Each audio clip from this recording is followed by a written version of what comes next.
کرنا ہے اور اچھے طریقے سے کرنا ہے۔ تو حضور کریم نبی صلی اللہ علیہ وسلم کی بارگاہ میں درود و سلام کا نذرانہ ہر مسلمان پیش کرتا ہے۔ یہ بات ذہن کے اندر رکھیں، قرآن کی اگر اس آیت کو سامنے رکھے نا، آج اگر بڑی ایک بیماری پڑ گئی ہے، سارے جہان کے الٹے کام ہم کریں گے، نہیں پوچھیں گے کہ یہ کرنا ٹھیک ہے یا نہیں۔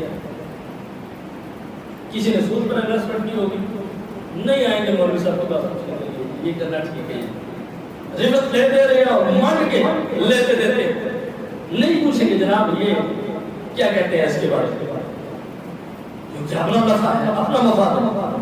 لیکن جو ہی ذات مصطفیٰ کی بات آئے گی، جو ہی عظمت مصطفیٰ کی بات آئے گی، فوراً کتابیں کھل جائے گی، فوراً گرامر یاد آ جائے گی، فوراً ذہن کی کھڑکیاں کھل جائے گی۔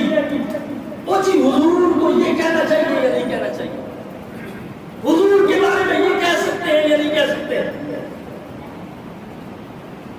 بھائی ادھر سے نبی مانتا ہے، ادھر سے رسول مانتا ہے، پوچھتا یہ ہے کہ حضور کا ذکر کس وقت کرنا چاہیے، کس گھڑی کرنا چاہیے، کس انداز میں کرنا چاہیے، کسی کام پر فتوے یاد نہیں۔ لیکن جب مصطفیٰ کی بات ہوگی تو ساری توقع کرو، سارے فتووں کرو، سارے مفتیوں کے منہ ذات مصطفیٰ کی طرف کھل جاتے ہیں۔ کیوں؟ کائنات کی سب سے سستی ذات حضور کی ذات ہے، حضور کو اتنا ہلکا سمجھا ہے۔ اور یہ اذان سے پہلے نہیں پڑھ سکتے، اذان کے بعد نہیں پڑھ سکتے، اور جی نماز سے پہلے نہیں پڑھنا چاہیے، نماز کے بعد نہیں ٹھیک۔ کیوں نہیں ٹھیک؟ وجہ بھی تو ہونی چاہیے۔ ہم نے اپنے محبوب کا ذکر کرنا ہے، ہمیں کوئی وجہ بتانی پڑے گی کہ ہم اس وقت حضور کا ذکر کریں نہ کریں۔ لیکن ایک بات قرآن سے بتانے لگا ہوں، یاد رکھیں گے تو کام آئے گا۔ اللہ تعالیٰ نے قرآن مجید کی اس آیت میں، جس کو آیت درود کہتے ہیں، 22ویں پارے میں سورہ احزاب کے اندر پوری آیت ہے کہ ان اللہ و ملائکتہ یصلون علی النبی یا ایھا الذین آمنوا صلوا علیہ وسلموا تسلیما۔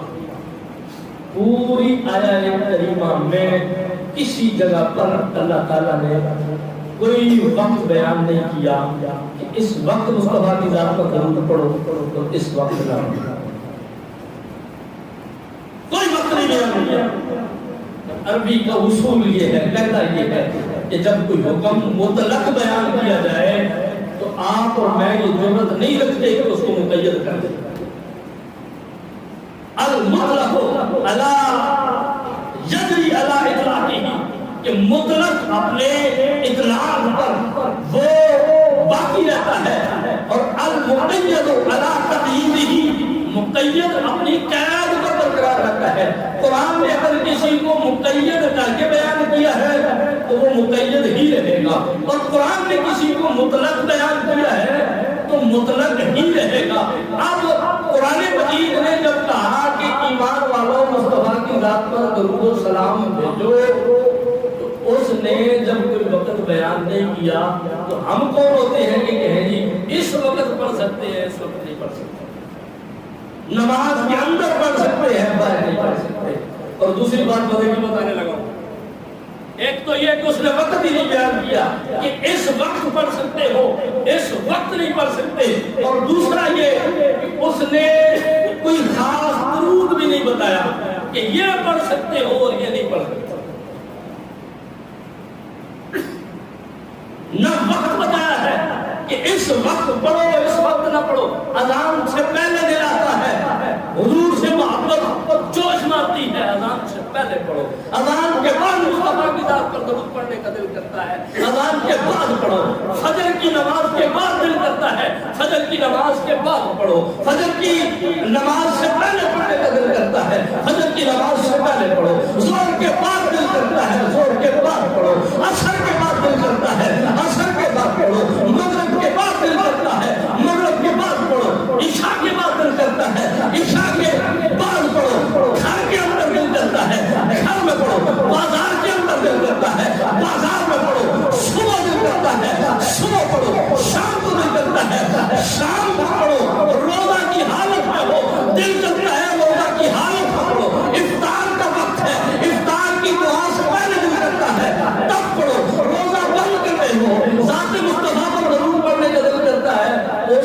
پڑھو. جب اس نے وقت کوئی نہیں بیان کیا, آپ اور میں وقت بیان نہیں کر سکتے.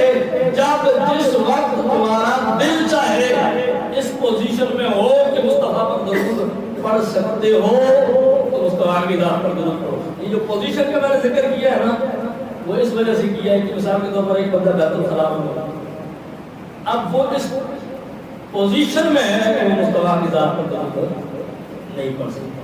میاں بیوی قربت میں ہے, اب وہ اس پوزیشن میں ہے کہ مصطفیٰ کی ذات پر اس حال میں. اسی طرح کسی آپ زندگی کے مقام پر ہے تو ذات مصطفیٰ کی تعظیم کا یہ تقاضا ہے کہ اب اس وقت حضور کی ذات پر درود. لیکن جب پوزیشن آپ کی ٹھیک ہو, کسی قسم کا کوئی روک نہ ہو, تو پھر صحیح طور پر قرآن میں اللہ تعالیٰ نے کہیں کسی جگہ پر بھی یہ نہیں کہا کہ اس وقت پڑھو اور اس وقت نہ پڑھو. اور دوسری بات جو بڑی ہے, قرآن مجید نے یہ بھی نہیں کہا کہ یہ پڑھو اور یہ نہ پڑھو. درود کی بہت ساری قسمیں ہیں. الصلاۃ والسلام علیک یا رسول اللہ, یہ بھی درود ہے. صلی اللہ علیہ حبیبہ و آلہ و اصحابہ وسلم, یہ بھی درود ہے. اللہم صلی علی محمد و علی آل محمد و بارک وسلم, یہ بھی درود ہے. تو درود کے مختلف سیغے ہیں, مختلف الفاظ ہیں, مختلف الفاظ کے ساتھ کسی کو درود تاج کہتے ہیں, کوئی درود تنجیدہ ہے, کوئی درود لکھی ہے, مختلف درود کے سیغہ ہیں. اور فرمایا یہ ایمان والوں تمہارے اوپر کرم کے دروازے کھول رہا ہوں, جس وقت فرصت مل جائے نا, جس وقت نماز کے لیے وقت ہے, روزوں کے لیے وقت ہے, زکات کا لیمٹ ہے, ٹائم ہے, حج کے لیے وقت ہے, پورا سال حج نہیں کر سکتے, زکات سال گزرے گا نصاب مال پر تو تب دو گے. اسی طرح روزے رمضان کے مہینے کے علاوہ فرض روزے نہیں رکھ سکتے. اسی طرح جو ہے وہ نماز 5 وقت ہے, ان الصلاۃ کانت علی المؤمنین کتابا موقوتا, نماز بھی مقرر وقت پر فرض کی ہے. تو جن کو مقرر وقت پر ادا کرنا تھا ان کے اوقات ذکر کر دیے گئے کہ رمضان میں روزے رکھنے ہیں, زکات پر سال گزر جائے مال پر تب ادا کرنی ہے, حج کا مہینہ آئے حج کا تو حج کرنا ہے. اسی طرح جب زور کا وقت ہو زور پڑھنی ہے, فجر کا وقت ہو فجر پڑھنی ہے, عصر کا وقت ہو عصر پڑھنی ہے, مغرب کا وقت ہو مغرب پڑھنی ہے, عشاء کا وقت ہو عشاء پڑھنی ہے. مولا جی جب جن کے وقت بتائے گئے وہ وقت پڑھ کرتے ہیں جس کا وقت رب نے نہیں بیان کیا. تیرے کہنے پہ اذان سے پہلے درود کیوں چھوڑ دے, تیرے کہنے پہ اذان کے بعد درود کیوں چھوڑ دے, تیرے کہنے پہ نماز سے پہلے کیوں چھوڑے, تیرے کہنے پر نماز کے بعد کیوں چھوڑے. اس لیے جب رب نے قید کوئی نہیں لگائی تو اس لیے جب جس کا دل چاہے گا, جس لفظ کے ساتھ چاہے گا, اس لفظ کے ساتھ اس انداز سے وہ کھڑے ہو کے پڑھے, بیٹھ کے پڑھے, وہ جو ہے وہ اونچی آواز میں پڑھے, آہستہ آواز میں پڑھے, وہ قبلہ روح ہو کے پڑھے یا کسی اور طرف چلتے ہوئے پڑھے. وہ سواری پہ سوار ہے تب پڑھ سکتا ہے, وہ پیدل چل رہا ہے تب پڑھ سکتا ہے, کاروبار پر بیٹھا ہوا ہے کاروبار بھی کر رہا ہے, مصطفیٰ کی ذات پر درود بھی پڑھ سکتا ہے. اور وہ اپنے گھر کے کام کاج کے اوپر مصروف ہے, کام کاج بھی کر سکتا ہے, مصطفیٰ کی ذات پر درود پڑھ سکتا ہے. اور پابندی اس لیے نہیں لگائی کہ جس کو جو آسانی سے پڑھنا آتا ہے وہ آسانی سے وہ پڑھے. پابندی جہاں لگانی تھی وہ بھی بتا دیا. وہ فرمایا نماز میں درود ابراہیمی, درود ابراہیمی کی بڑی فضیلت ہے, درود ابراہیمی کا بڑا مقام ہے اور اس کی پابندی نماز میں لگائی گئی. اب نماز میں جب پابندی لگا دی گئی تو کسی بریلوی نے کہا جی نماز کے اندر السلام علیکم یا رسول اللہ, کسی نے کہا جی صلی اللہ علیہ وسلم, کسی نے کہا جی اللہم صلی اللہ سیدنا مولانا محمد صاحب تاج والمعراج پڑھ لیں, درود تنزیلہ پڑھ لیں.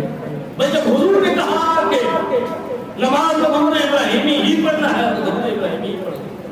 اور نماز کے بعد جب حضور نے پابند نہیں کیا کہ درود ابراہیمی ہی پڑھو تو ہم کسی کے کہنے سے پابند نہیں ہوں گے کہ یہی پڑھنا. کوئی پڑھتا ہے تو اس کے لیے باعث برکت ہے, منع نہیں کرتے. جس طرح باقی درود پڑھے جا سکتے ہیں اس طرح درود ابراہیمی بھی پڑھا جا سکتا ہے. تو دوستان محترم, اللہ تعالیٰ کے محبوب علیہ السلام نے درود کی بڑی فضیلتیں بیان کی ہے اور میں نے بتایا کہ درود کا کوئی وقت نہیں ہے.